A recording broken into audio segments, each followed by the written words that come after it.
தமிழக விளைநிலங்கள் வழியாக கெயில் எரிவாயு குழாய் அமைக்கும் திட்டத்திற்கு சென்னை உயர்நீதிமன்றம் அனுமதி வழங்கியுள்ளது.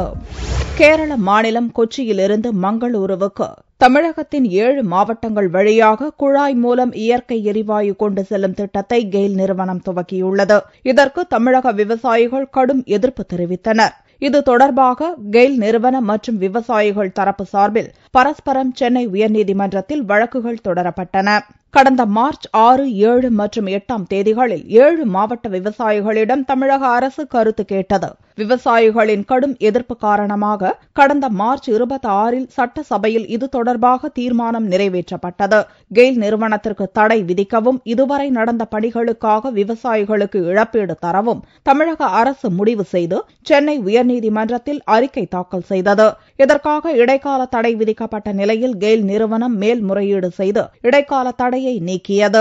இவ்வழக்கில் இருதரப்பு வாதங்கள் நிறைவடைந்த நிலையில் தலைமை நீதிபதி அகர்வால் சத்யநாராயணா தலைமையிலான முதல் அமர்வு தீர்ப்பை ஒத்திவைத்தது.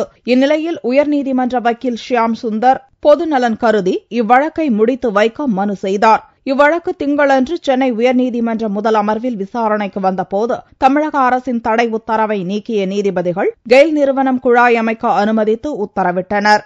இந்தியாவில் உள்ள அனைத்து மக்களுக்கும் இது பயன்படுகின்ற திட்டம்.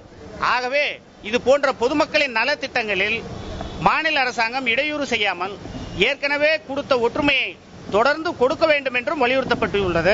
எவ்வளவு விரைவில் இந்த திட்டத்தை முடிக்க முடியுமோ அவ்வளவு விரைவில் முடிக்க வேண்டும் என்றும் இந்த உத்தரவு பிறப்பித்துள்ளார்கள். கோவை, ஈரோடு, சேலம், தருமபுரி, கிருஷ்ணகிரி உள்ளிட்ட 7 மாவட்டங்களில் விளைநிலங்கள் வழியாக 52 அடி ஆழத்தில் 10 மீட்டர் அகலத்தில் எரிவாயு குழாய் பதிக்க விவசாய நிலம் கையகப்படுத்தப்படுகிறது.